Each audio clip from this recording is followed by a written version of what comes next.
I send loot boxes to all of our favorite people, full with stuff. Sarah Rodriguez needs a shirt. That's and right. She donates a lot of money. She does. And Rob doesn't want to give us a shirt. Yeah, so we're just gonna take it. We're just gonna take it from him. Yeah. Okay, you get the Polaroid. Ready.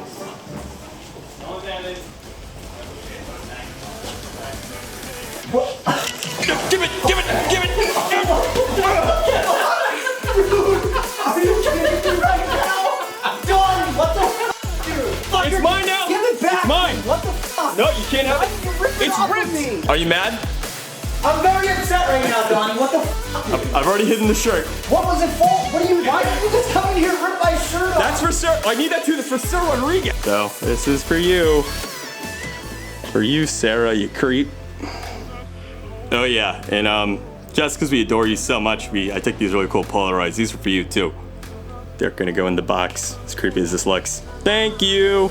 Tune in to Twitch every Sunday and Tuesday night, and sometimes on Friday. Why are you so grumpy? Why you want to try to bite me? But I wonder why. Bum, bum, bum. Here.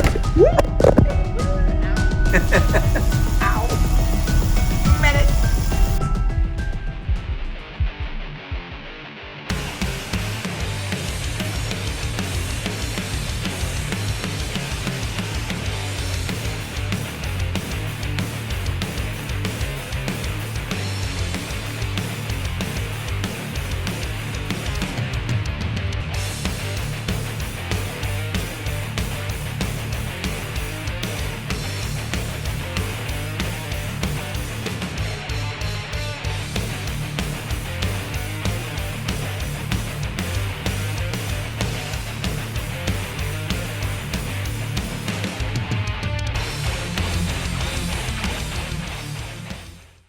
I can feel the venom. It's sinking in, and my brain isn't working. Stop. Oh my God, you're on a roll today. Let's go play with Lilith.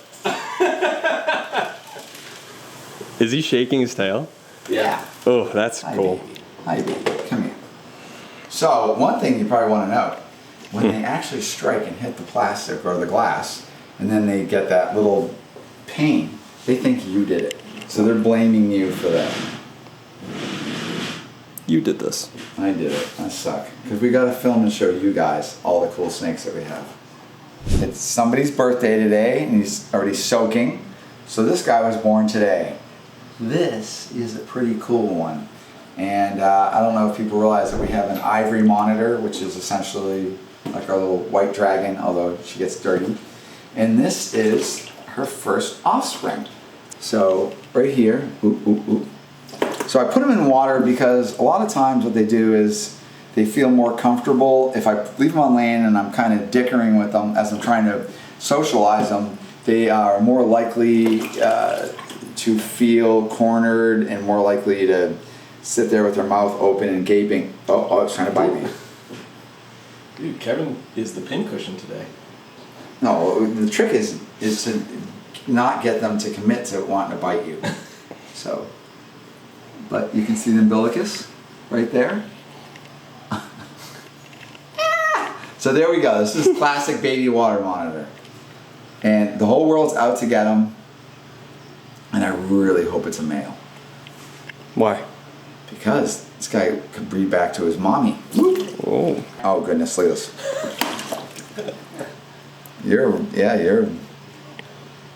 He's committed. Let's get some of his mom in him. Oh yeah. Yeah. Come here. So I kind of let him cruise for my hand. Right now he just wants to run away. I'm trying to, normally I would even keep the handling less because I do want him to, he's got, yolk in his belly. We got this little thing hanging out, and I'll show you another one. So we can still see. So see there's like a sheath, a membrane, it's vasculated. Can you see that, Donnie? Oh yeah, yep. Let's say I was going to be the butcher of Baghdad. I'm going to tell you why it's bad in this case. So if I go and termite into an egg, that's my term. If I go if I cut the whole top off, what's happening is the secrecy of this egg, I've drained out some of the liquid albumin, and now the animal at its leisure can stick its nose out of its envelope, get its first breath, quietly sit there, and its metabolism starts to kick in. So as it starts respirating, starts breathing the atmosphere in, no longer relying on getting all its oxygen through its blood vessels that are attached to the inner surface of the egg, it's going to super speed up its metabolism. It's going to start pulling in all the yolk and the blood from the blood vessels all over there, and you want to get as much inside the animal as possible. So if I cut the top of the egg off, this animal, when he sticks his head up there, won't have the confinement. If there's any kind of activity, he might end up running out of the egg, and you're being upset, that mangrove snake. And it could actually leave its egg without absorbing all of its yolk. So right now, this one's going to sit here and it's soak, and this one's going to go back into its little egg bin and back into the incubator. Dad? I got him. Oh yeah. Here he comes. What the hell is that? Ride the wave. What do you got here, Kevin? This is yellow-bellied puffing snake. So this is it's now Spilotes sulphureus. So this is a big, gnarly, whoop-ass, tropical rat snake. So it kind of does some of the things that Gonosoma will do. So like red-tailed rat snakes or Jansenii, the puffing of the throat. Although the Gonosoma have a more interesting tongue because the tongue like hangs out. But this is a very arboreal snake that probably actively is eating birds and rodents, and gets very worried, so it has to kind of act fearsome. But I've been kind of messing with it and rubbing its face because I don't think it's very fearsome. It likes to open its mouth a bit too. Look at, oh, here we go. Right there, it's opening its mouth a little bit.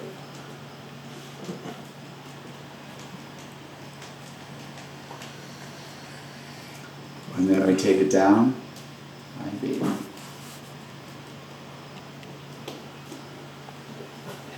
And I go back to thinking. So I try to get it distracted from being threatened and just kind of reassure it that nothing bad's going to happen to it. This is kind of, it's almost like South American Pataeus.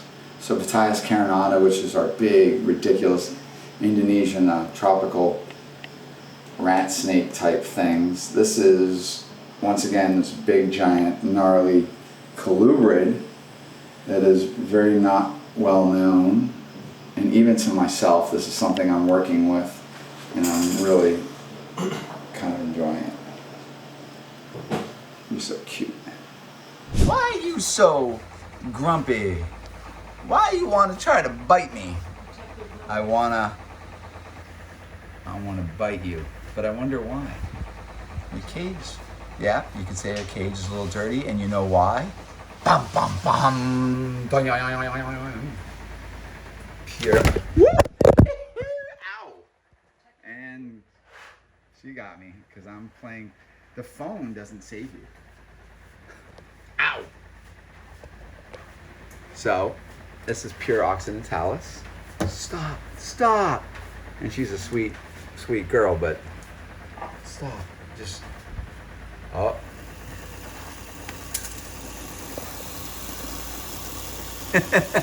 Ow! Minute! Contrary to what you believe, when you're looking at the screen through the phone, it doesn't protect you. So she's going to protect her little babies. I've been waiting for that.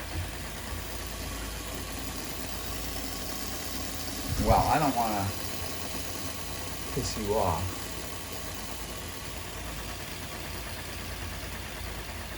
Wow.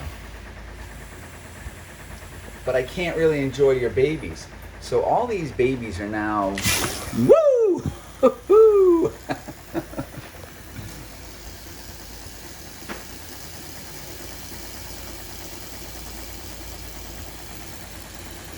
She's doing exactly what she's supposed to do.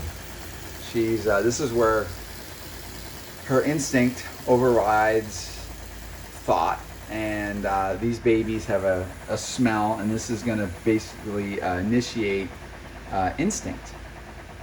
So right now, I'm kind of just enjoying them and I gotta think through it because I gotta get all these little babies out. Because the trick is I want to make sure all the babies are out. They stuck their little heads out and they're breathing. I have no idea how many there are, but I used to breed pure Argentines years ago and found out there just wasn't much of a market, and now I guess it's one of the snakes to have as far as some different type of boa other than constrictor imperator and whatnot. But just like Jumbo boas, Argentine boas, Madagascar ground boas, all that stuff is just getting harder. So the real question is, how many babies? All right. Gunning for my doofus daddy. Look at that. Trying to sneak up on me. And literally, if I'm not careful, you're gonna get me. What a good mom. Stop.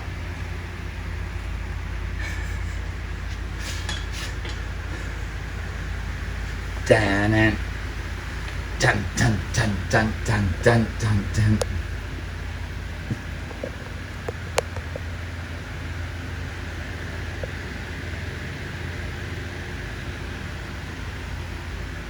They're coming out. No! Come here.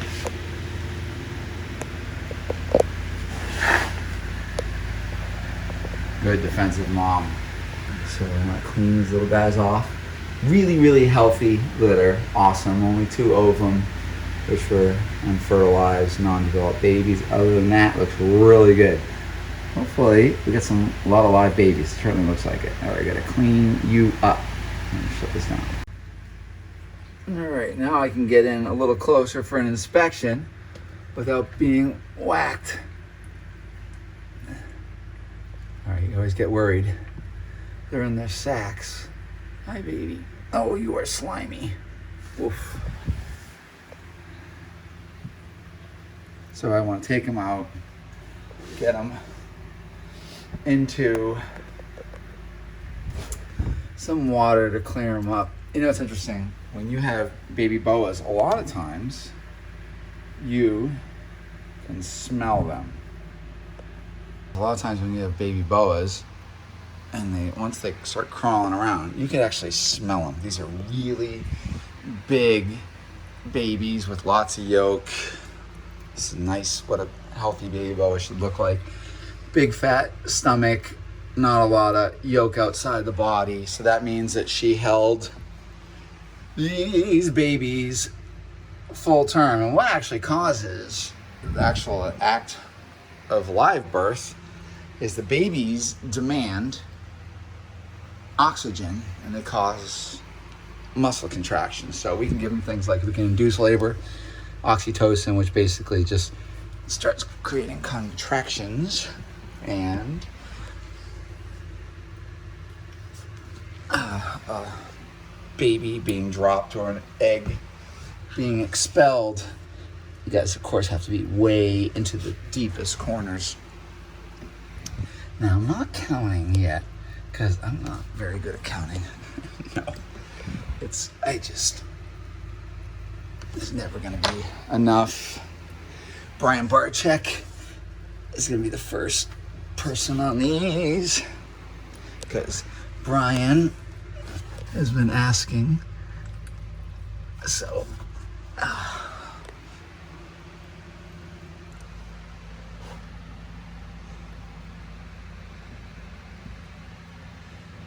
pink on some of these is really nice. God. Wow. When the boas are born, they're inside this sheath. And you really want to make sure that their breathing will be in. But a good, strong baby, as it tries to breathe, they'll push right through the sheath. So the sheath is essentially what would contain the developing embryo, which then becomes, oh, there you go, watch this one, it's crawling right out of its slimy little sack. Yeah.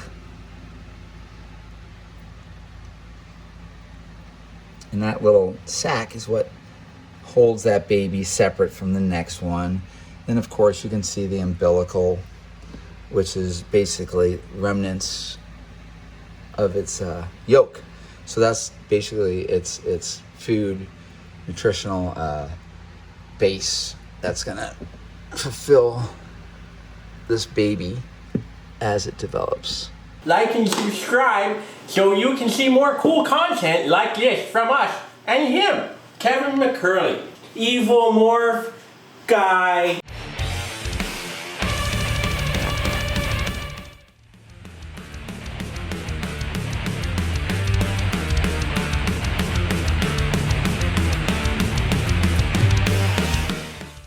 I gotta turn my camera on, dude.